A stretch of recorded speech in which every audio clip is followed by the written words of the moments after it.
Bem-vindos ao primeiro episódio do Artcast. O Artcast tem por objetivo a leitura de imagens de obras de arte, buscando despertar no público, além da sensibilidade, a curiosidade, a observação, a fruição artística e a imaginação. Escolhemos para iniciar esta série de Artcasts a obra O Nascimento da Vênus, La Natività di Venere, do pintor italiano Alessandro di Mariano Giovanni Filippeppi, conhecido como Botticelli. A obra O Nascimento da Vênus nasceu quando Botticelli tinha 40 anos de idade, em 1484, 2 anos após seu retorno a Florença, de uma viagem que fez a Roma, quando trabalhou na decoração das paredes da Capela Sistina, onde pintou os afrescos As Provações de Moisés, O Castigo dos Rebeldes e A Tentação de Cristo. Botticelli dedicou boa parte de sua carreira a grandes famílias florentinas, especialmente a família Medici, que o colocou sob sua proteção e patronato, como era de costume com os artistas da época. A tela foi encomendada com o intuito de decorar um dos quartos da residência Villa Medici de Castello, do banqueiro e político Lorenzo di Pierfrancesco de Medici. O Nascimento da Vênus é a mais famosa das obras de Botticelli, considerado uma obra-prima revolucionária para a época, pois nela o artista revela as influências externas que afetaram a sua visão de mundo, uma vez que Vênus foge aos temas sacros e trata do tema laico e mitológico. Ela é fruto da admiração do artista pela antiguidade clássica, das civilizações gregas e romanas, resultado de sua viagem a Roma. Especula-se também que o pintor teve um amor não correspondido por uma das mulheres mais bonitas de Florença e uma das mais belas do Renascimento. Sua inspiração era Simonetta Cattaneo Vespucci, também conhecida como La Bella Simonetta, considerada uma ninfa viva com as qualidades excepcionais que fizeram dela seu objeto de admiração, vindo a ser retratada no Nascimento da Vênus, além da obra La Primavera, entre outras, do grande artista.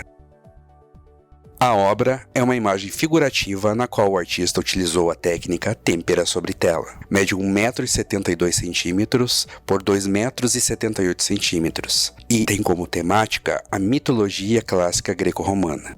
Foi executada entre os anos de 1484 e 1486, início do Renascimento italiano. Está exposta à visitação pública na Galeria Uffizi, em Florença, na Itália.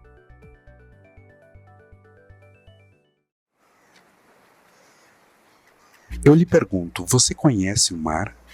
Já foi a uma praia? Já pisou nas areias ou ouviu o som das ondas?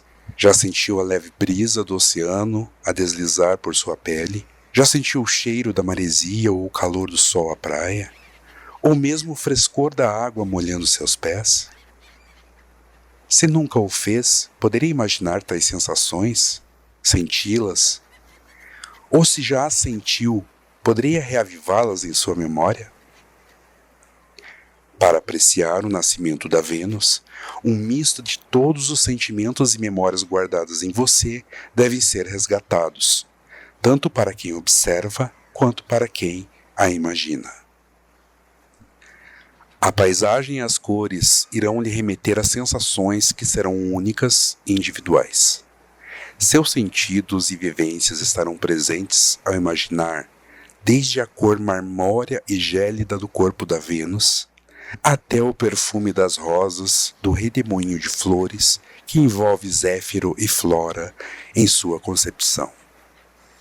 Ao reconstruir essa obra em sua imaginação, liberte a sua mente, afinal, a cena pintada por Botticelli há 534 anos retrata o que teria acontecido em Pafos, ilha do Chipre, no mar Mediterrâneo.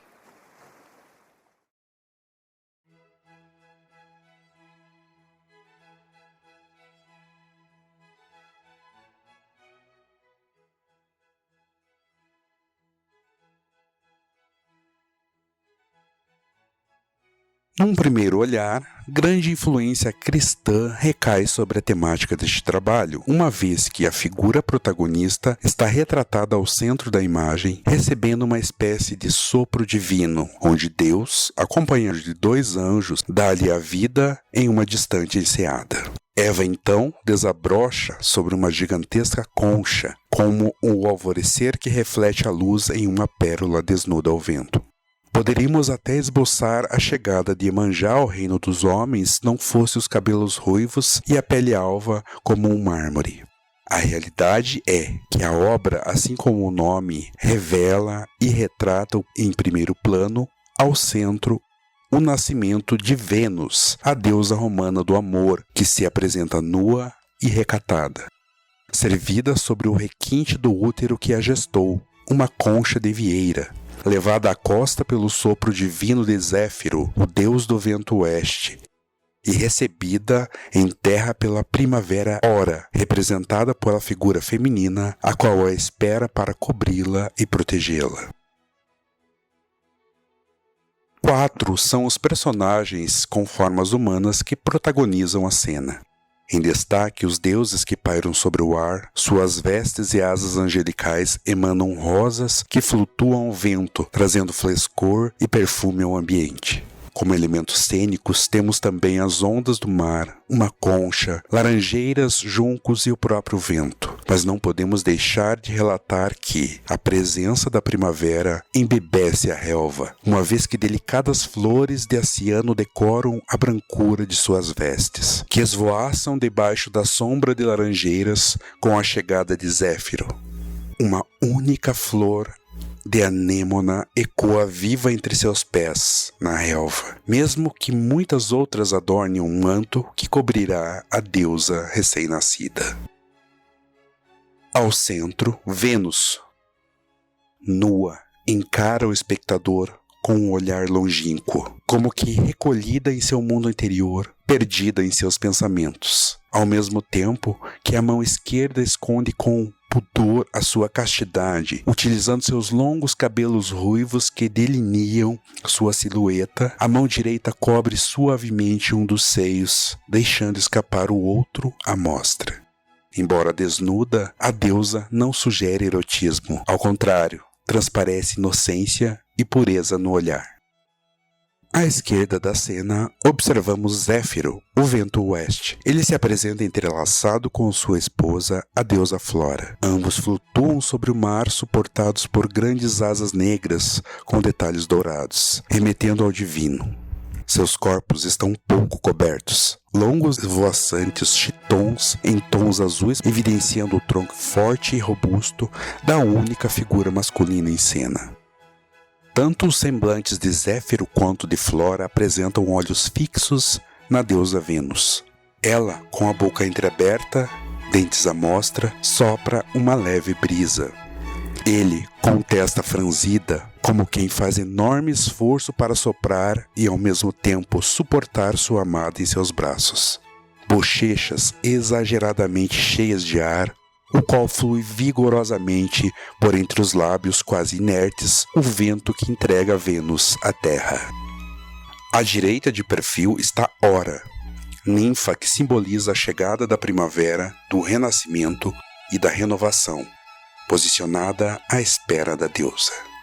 Suas vestes esvoaçantes em tons brancos perolados são bordadas com finas flores de aciano delicadamente entrelaçadas. Um ramo de rosas cor-de-rosa envolve sua cintura. Em torno de seus ombros, uma elegante guirlanda de mirta verde simboliza o amor eterno. Estende as mãos em direção à deusa recém-nata, oferecendo-lhe um grande chiton em tons de pêssego e dourado, recoberto com bordados de anêmonas em tons de rosa e azul.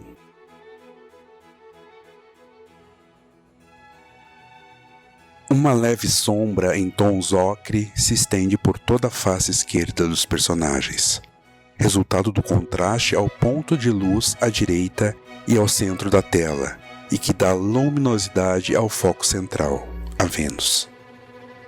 A iluminação ressalta a beleza clássica das curvas, envolvendo-a num misto de pureza e castidade, Seus longos cabelos ruivos repousam levemente em seus ombros, agrupados por 3 enlaces de fita branca, desenrolando-se ao longo de sua silhueta esquerda, como uma espécie de contorno de efeito contrastante entre o claro e o escuro.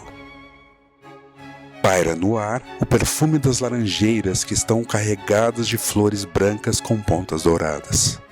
As folhas e os troncos apresentam nervuras com leves pinceladas em toques dourados, de modo que o bosque parece inundado da luz divina. Tons de verde são predominantes na obra, seguidos por tonalidades em azul, dando pureza à natureza da composição. Os personagens ecoam em seus tons de pele, um nude suave, mas a Vênus é destacada dos demais pela brancura de sua pele, embebida em pó de alabastro. Sua cor torna-a única, brilhante e atemporal. Nos cabelos, a palheta de tons de loiro tende a pigmentos avermelhados, chegando a um ruivo, e é utilizada nas 3 personagens femininas da cena. Por toda a obra, tanto os cabelos quanto as vestes apresentam tons mais cálidos, com alguns toques de dourado. O contraste de cores quentes se apresenta como um destaque no chiton e os tons de pêssego com bordas douradas que têm evidência na composição. Decorado com anêmonas em tons de rosa e azul, se estende em uma diagonal que atravessa quase todo o retângulo de ouro, sustentado nas mãos da primavera, postada prontamente para receber, envolver e proteger a Vênus. Destacamos também 3 planos delineados, onde à primeira vista a disposição dos elementos em primeiro plano remetem a uma colagem. Botticelli apresenta um enquadramento fechado à cena, enfeitiçando o leitor com o olhar fixo da deusa, que o observa e o acompanha, independentemente de seu percurso onde quer que ele se posicione em frente à obra. Seus olhos serão 2 pérolas recém-afloradas que o seguirão.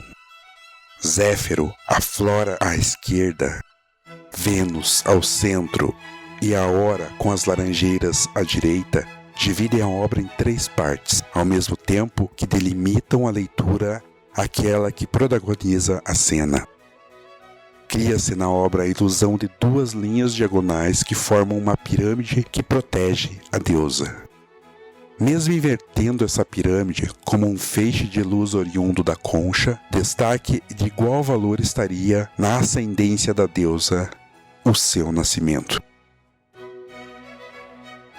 A ambientação se dá no céu, ao fundo, com as tonalidades azuis acinzentadas, na parte superior e contraponto aos tons esverdeados no mar.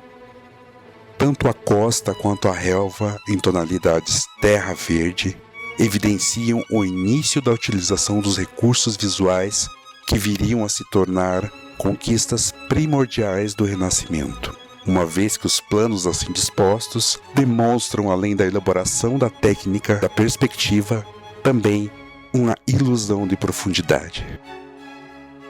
Mesmo utilizado do vigor e acentuação de linhas, podemos observar nessa pintura clássica o prelúdio do uso do esfumato, um dos 4 efeitos da pintura canônica do Renascimento. A obra em si tem suas proporções dentro dos cânones do retângulo de ouro e é abençoada pela divina proporção, muito utilizada pelos artistas desse período. O centro da espiral do número de ouro está posicionado na junção dos corações de Zéfiro e sua esposa, ponto de onde partimos nossa observação. Por fim, essa leitura clássica não poderia deixar de apresentar um misto de leveza e movimento, dando à obra, seja nos esvoaçantes vestes dos personagens que ladeiam a deusa, ou nos ventos que sopram das bocas de Zéfiro e Flora, juntamente com as rosas que os rodeiam, assim como os cabelos que circulam a silhueta da Vênus. Quando Botticelli introduz as ondas do mar em pinceladas quase naifes, não demonstra preocupação em retratar a realidade, mas sim toda a magia e o encantamento que envolve a cena.